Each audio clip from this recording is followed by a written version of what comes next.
Do you play football?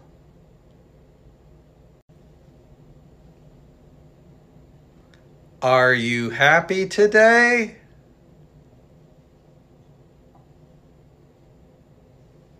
Do you like ice cream?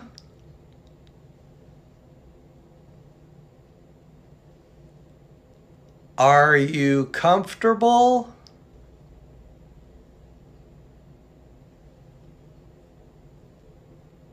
Are you tired?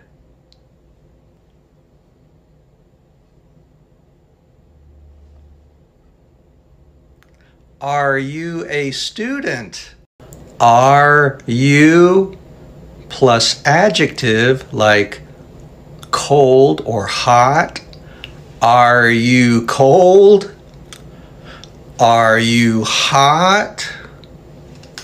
Or are you plus noun like are you a teacher?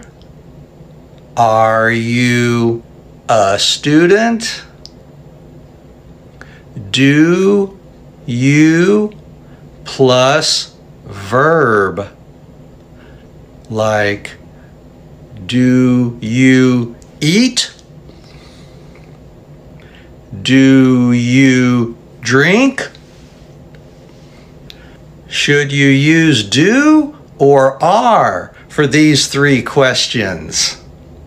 Put your answers in the comment and number them 1, 2, and 3.